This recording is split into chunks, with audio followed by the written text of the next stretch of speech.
నమస్తే. Welcome to లక్ష్యం channel. నేను సహస్ర. సో, మనం బీసీ రిజర్వేషన్‌ల గురించి ప్రస్తావించుకుంటున్నాం కదా! మరి ఈ విషయం మీద ప్రొఫెసర్ కత్తి వెంకట స్వామి గారు ఏం చెప్తారో చూద్దాం. ప్రస్తుతం కత్తి వెంకట స్వామి గారు PCC general secretary, BC general సెక్రటరీగా అలాగే ఏఐసీసీ ఓబీసీ కన్వీనర్‌గా కూడా ఉన్నారు. మరి బీసీలకి న్యాయం జరిగిందా? 42% ఏదైతే తెలంగాణలో ఇస్తున్నారో అది ఎంతవరకు అమలవుతుంది? అది అమలయ్యే అవకాశం ఉందా? లేదా? అనే అంశాలు కూడా ఆయన్ని అడిగే తెలుసుకుందాం. నమస్తే సార్. నమస్కారం. ఎలా ఉన్నారు సార్? బాగున్నాను.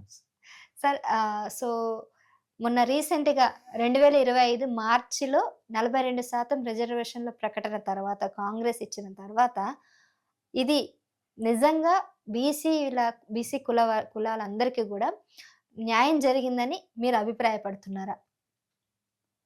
అది అమలు కాకుండా న్యాయం జరిగిందని ఎట్లా అంటాము? న్యాయం జరగడం కోసము, న్యాయం కోసము ఒక అడుగు ముందు పడింది. ఇప్పుడే న్యాయం జరిగిపోయిందని అయితే అనలేము. దీనికి కర్త, కర్మ, క్రియ ఇవాళ ఈ ముందడుగు అంటే బీసీ ప్రజానీకము, బీసీ సమాజానికి సంబంధించి వేల ఏండ్లుగా జరుగుతున్నటువంటి అన్యాయానికి ఒక ఫుల్ స్టాప్ పెట్టి వారికి నిజమైనటువంటి న్యాయము చేయాలనేటువంటి దృఢ సంకల్పంతో కాంగ్రెస్ పార్టీ తన పాలసీస్లో చాలా మార్పులు తీసుకొచ్చింది. దాంట్లో ఉదయ్పూర్లో జరిగినటువంటి ఏదైతే చింతన్ శిబిరం ఉందో దాని ద్వారా స్టార్ట్ అయినటువంటి ఒక ప్రాసెస్ అది ఇంకా ఎన్హాన్స్ అవుతూ రాయ్పూర్లో జరిగిన తీర్మానాల తర్వాత రాహుల్ గాంధీ గారు ఒక సంకల్ప సిద్ధితోటి, శుద్ధమైనటువంటి మనస్సుతోటి ఈ దేశంలో ఉన్నటువంటి ఓబీసీలకు వాళ్ళ వాటా వాళ్ళకు దక్కాలనేటువంటి ఒక సంకల్పాన్ని తీసుకొని ఆయన బయలుదేరినాడు. ఇవాళ ఆ దిశగా కదిలినటువంటి, మొత్తం దేశాన్ని కదిలించినటువంటి నాయకుడు ఎవరన్నా ఉన్నారంటే no doubt that is Rahul Gandhi. నేను కాంగ్రెస్ పార్టీ ఉన్నా అని చెప్తలేను. నేను అసలు ఇప్పటిదాకా దేశంలో ఓబీసీలకు అన్యాయం జరుగుతుంది, వాళ్ళ వాటా వాళ్ళకు కావాలని కోరిన నాయకుడే లేడు. ఇంత ప్రధానమంత్రిగా ఉన్నటువంటి మోడీ గారు ఆయన స్వయంగా బీసీ అని, నేను ఓబీసీని అని చెప్పుకొని 2019లో ఓబీసీ ఓట్లతోటి అధికారంకి వచ్చినా కూడా ఆయన కూడా ఏనాడు ఈ దేశంలో ఉన్నటువంటి ఓబీసీలకు అన్యాయం జరిగింది, లేకపోతే ఆ ఓబీసీలకు నేను న్యాయం చేస్తానని కానీ, లేదా ఆ ఓబీసీల వాటా వాళ్ళకు దక్కాలని కానీ ప్రధానమంత్రిగా ఉండి ఈ దేశాన్ని లీడ్ చేస్తున్నటువంటి ఒక బీసీ నాయకుడు అనలేకపోయినాడు. కానీ కాంగ్రెస్ యొక్క పాలసీ యొక్క సంకల్పంతో రాహుల్ గాంధీ గారు ఆ ధైర్యం చేసినారు. విత్ ఇన్ ది కాంగ్రెస్ కూడా అనేక మంది రాహుల్ గాంధీ గారిని ఈ విషయంలో వ్యతిరేకించినారు. ఎందుకంటే ఈ దేశంలో ఉన్న అన్ని పార్టీలు కూడా ఆధిపత్య కులాల యొక్క కనుసన్నలో నడిచేటువంటి పార్టీలు, అది కాంగ్రెస్ పార్టీ కావచ్చు, బీజేపీ కావచ్చు, ప్రాంతీయ పార్టీలు కావచ్చు, అనేక ఉన్నటువంటి ఆధిపత్య కులాల అడుగుజాడల్లోనే ఈ దేశంలో ఉన్నటువంటి రాజకీయ పక్షాలన్నీ నడుస్తున్నాయి. ఆ క్రమంలో ఆ ఆధిపత్య కులాల కబంధ హస్తాల నుంచి కాంగ్రెస్ పార్టీ నాయకుడు ఒకడు ముందుకు వచ్చిందంటే అది రాహుల్ గాంధీ. సో ఇవాళ జరుగుతున్న ముందడుగు, ఆ న్యాయం కొరకు జరుగుతున్నటువంటి పోరాటం అనుకోండి, ఆ న్యాయం కొరకు జరుగుతున్నటువంటి ప్రయాస అనుకోండి, దాంట్లో ముందడుగు పడడానికి ప్రధాన కారకుడు రాహుల్ గాంధీ, కాంగ్రెస్ పార్టీ. ఆ పార్టీ తీసుకున్నటువంటి నిర్ణయం మేరకే ఇక్కడ రేవంత్ రెడ్డి గారు కావచ్చు, మా పిసిసి ప్రెసిడెంట్ గారు కావచ్చు, వీళ్ళు ఇక్కడ ఉన్నటువంటి నటరాజన్ గారు కావచ్చు, వీళ్ళందరూ కూడా ఈ రాష్ట్ర ప్రభుత్వం ఒక అడుగు ముందేసింది.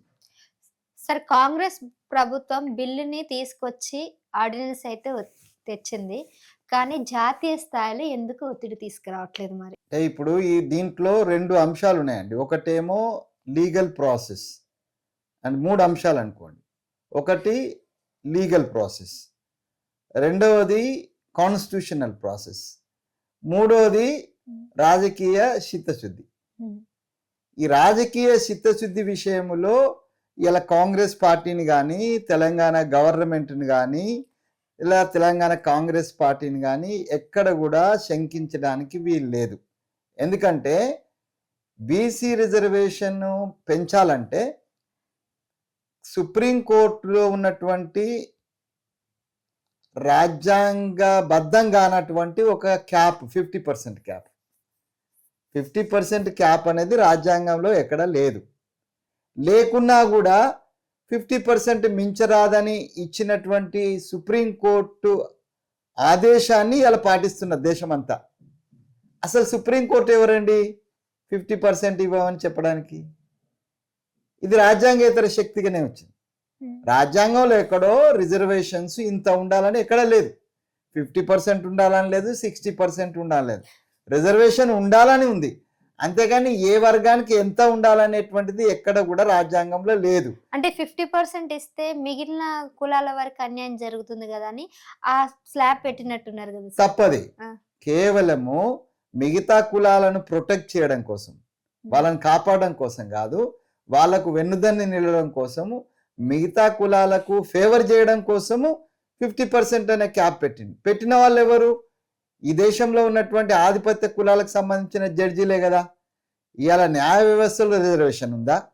న్యాయ వ్యవస్థలో నిజాయితీ ఉందా? న్యాయ వ్యవస్థలో వాటా ఉందా? న్యాయ వ్యవస్థ మొత్తం కూడా ఆధిపత్య కులాల చేతిలో ఉంది. కాబట్టి ఆయాల వాళ్ళు 50% పెట్టారు. ఓకే, సరే, ఏ ఉద్దేశమో సదుద్దేశమే అనుకుందాం కాసేపు. 50% రాజ్యాంగబద్ధంగా లేదు, కానీ 50% పెట్టినారు. దాన్ని దేశమంతా సుప్రీంకోర్టు మీద ఉన్నటువంటి గౌరవం కారణంగా మనం దేశం అంతా పాటిస్తున్నారు. కానీ అదే సుప్రీంకోర్టు కొంత వెసులుబాటు ఇచ్చింది అదే రోజు. అంటే వాళ్ళకి తెలుసు, కాన్షియస్ ఉంది వాళ్ళకు, కాన్షియస్లే 50% పెట్టినారు.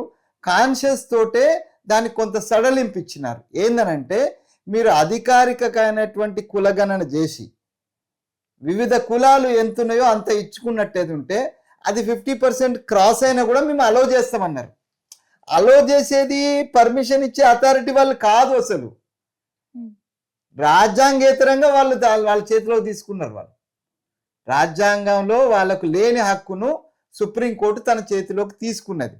కానీ ఈ దేశంలో ఉన్నటువంటి ప్రజలు, అమాయకులైనటువంటి ప్రజలు ఏందనంటే, సుప్రీంకోర్టే సుప్రీం కాబట్టి సుప్రీంగా తలిచి, సుప్రీంకోర్టు ఈజ్ నాట్ సుప్రీం, కానీ రాజ్యాంగమే సుప్రీం. సో రాజ్యాంగానికి అతీతంగా సుప్రీంకోర్టు తీసుకున్న నిర్ణయాన్ని సుప్రీంగా గౌరవించి ఈ దేశ ప్రజలు, ఈ దేశ రాజకీయ నాయకులు, ఈ దేశ రాజకీయ పార్టీలు, ఆ సంస్థలు అన్ని కూడా గౌరవిస్తున్నాయి. ఈ గౌరవాన్ని నిలుపుకోవాలనే ఉద్దేశమో లేక ఎక్కడైనా ఎవరైనా క్వశ్చన్ చేస్తారనేటువంటి అనుమానంతో ఆయన వెసులుబాటు ఇచ్చింది. ఏంటి వెసులుబాటు? మీరు దేశంలో ఉన్నటువంటి కులాలను గణన చేయండి. ఆ కులాల గణనలలో ఎస్సీలు ఎంతున్నా, బీసీలు ఎంతున్నా, ఎస్టీలు ఎంతున్నా, వాళ్లకు రిజర్వేషన్ పర్సెంటేజ్ని ఆయా రాజ్యాల వారిగా కావచ్చు, ఆయా రాష్ట్రాల వారిగా కావచ్చు, దేశం మొత్తం కావచ్చు పెంచుకున్నప్పుడు 50% క్రాస్ అయినా కూడా మేము పర్మిట్ చేస్తాము అన్నారు. అంటే అథారిటీ కానోడు పర్మిట్ చేస్తున్నాడు, ఓకే, వీల్ రెస్పెక్ట్ అంటే అథారిటీ. ఈ పర్మిట్ చేస్తామని చెప్పినందుకే బీహార్లో కులగణన జరిగింది రాష్ట్రాల వారిగా. తర్వాత కర్ణాటకలో జరిగింది, ఈ తమిళనాడులో కూడా జరిగింది. తమిళనాడులో లాంగ్ బ్యాక్ అది తమిళనాడు ఇష్యూ అలాగే. అది కులగణన లేకుండానే పోయినారు వాళ్ళు, కులగణన లేకుండానే పోయినారు. రాజకీయ ఒత్తిడిలో అప్పుడున్నటువంటి పరిస్థితిలో, అంటే యాక్చువల్లీ వాళ్ళకు ముందు నుంచి రిజర్వేషన్స్ ఉన్నాయి. ఆ రిజర్వేషన్స్ మన గవర్నమెంట్ వచ్చిన తర్వాత, అంటే స్వాతంత్రం వచ్చిన తర్వాత, మేము రిజర్వేషన్స్ ఎక్కువ ఉన్నాయి ఇవ్వము అన్నప్పుడు, మేము రిజర్వేషన్స్ కంటిన్యూ చేయకపోతే మీ దేశంలోనే ఉండమన్నారు వాళ్ళు. అంటే తమిళనాడు స్టైల్లో 9వ షెడ్యూల్లో చేసి 69% కోట ఇవ్వచ్చు అంటారా? అట్లా అంటున్నారా? అది ఒక ప్రాసెస్, అది ఒక ప్రాసెస్. కానీ 9వ షెడ్యూల్తో సంబంధం లేకుండానే సుప్రీంకోర్టు ఇచ్చినటువంటి నియమాలకు అనుగుణంగా సుప్రీంకోర్టు 50% క్యాప్, ఇది గోడ ఇక ఇంతే అని అనలేదు వాళ్ళు. ఇది ఇప్పుడు మేము పెడుతున్నాము, కానీ మీరు సైంటిఫిక్గా శాస్త్రీయంగా కులగణన చేసి ఈ కులాలు ఎక్కువ ఉన్నాయంటే ఆ కులాలకు రిజర్వేషన్ పెంచుదాం, అప్పుడు 50% క్యాప్ తొలగించవచ్చు అన్నారు వాళ్ళు. దాని ప్రకారమే జరిగినటువంటి ఏదైతే బీహార్ ఉందో, బీహార్లో వాళ్ళు 60% ఉందని తేల్చారు. తేల్చి వాళ్ళు జీవో తీయడానికి ట్రై చేసినారు. అప్పుడు మళ్ళీ కోర్టు అడ్డం వచ్చింది. కోర్టు ఏమన్నదంటే, అంటే ఎంత ద్వంద్వనీతి ఉంటుందో చూడండి. మీరు కులగణన చేయండి రాజ్యాలు, చేస్తే మేము పర్మిషన్ ఇస్తామన్నారు. బాగుంది. కులగణన చేసింది ఒక స్టేటు, అది కూడా బీజేపీ కన్సర్న్ ఉన్న స్టేటే. నితీష్ కుమార్ గారి నాయకత్వంలో చేసినారు. చేసి ఇచ్చిన తర్వాత ఏమంటదంటే కులగణన చేసేటువంటి జనగణన చేసే అధికారం మీకు లేదంట. మరి జనగణన ఎవరు చేయాలా? ఓకే, జనగణన ఈ దేశంలో దేశం యొక్క సెంట్రల్ గవర్నమెంటే చేయాలి. మరి ఈ ఈ ఈ నియమం అప్పుడు పెట్టలే కులగణన అనేది. సో కులగణన అనేది మళ్ళీ సెంటర్ని అడిగితే ఏమంటది, ఒక్కొక్క కులము ఒక్కొక్క రాష్ట్రంలో వేరు ఉన్నది కాబట్టి మేము కులగణననే చెయ్యము ఈ దేశంలో అని సెంట్రల్ గవర్నమెంట్ బీజేపీ మోడీ నాయకత్వం చెప్పింది సుప్రీంకోర్టులో. అఫిడవిట్ వేసింది. It is not possible. సుప్రీంకోర్టుకు వాళ్ళ అఫిడవిట్ వేసిండ్రు భారతీయ జనతా పార్టీ వాళ్ళు, ఈ దేశంలో కులగణన సాధ్యం కాదు. ఎందుకనంటే ఒక రాష్ట్రంలో ఒక కులము ఎస్సీలో ఉన్నది, బీసీలో ఉన్నది, ఆ కులం ఇంకో రాష్ట్రంకి వస్తే ఓసీలోకి వస్తుంది. కాబట్టి కులాల యొక్క చిచ్చు రేపడానికి మేము ఇష్టంగా లేము. కులాల మధ్యన ఈ ద్వేషాలు పెరుగుతాయి కాబట్టి మేము కులగణన చెయ్యమని సుప్రీంకోర్టులో స్వయంగా ఇదే నరేంద్ర మోడీ నాయకత్వంలో ఉన్నటువంటి ప్రభుత్వము అఫిడవిట్ దాఖలు చేసిన దాఖలాలు ఉన్నాయి. అది రికార్డు. నేను కొత్తగా నేను చెప్పేది కాదు, మీరు వినేది కాదు. బట్ అదే భారతీయ జనతా పార్టీ, అదే మోడీ నాయకత్వంలో సెంట్రల్ గవర్నమెంట్ మొన్న ఈ మధ్యన మేము కులగణన చేస్తామని అన్నారు. ఎందుకు? రాహుల్ గాంధీ అనేటువంటి ఒక లీడర్ ఆఫ్ ది నేషన్ ఈ దేశంలో ఉన్నటువంటి ఓబీసీల వాటా కావాలన్నాడు, కులగణన జరగాలన్నాడు. నువ్వు చేయకపోతే మా గవర్నమెంట్ వచ్చినప్పుడు చేస్తామన్నాడు. కాబట్టి ప్రజలలో ఈ ఈ నినాదానికో ఈ ఈ కాన్సెప్ట్కో సమర్థన వస్తుంది. కాబట్టి దాని నుంచి రాజకీయంగా మేము నష్టపోతామనేటువంటి ఒక ఉద్దేశంతో మాత్రమే కులగణన చేస్తామని కేంద్ర ప్రభుత్వం సుప్రీంకోర్టులో తాము ఇచ్చిన అఫిడవిట్ను విరుద్ధంగా మళ్ళా మేము కులగణన చేస్తామని ఎలా ప్రకటన చేసింది.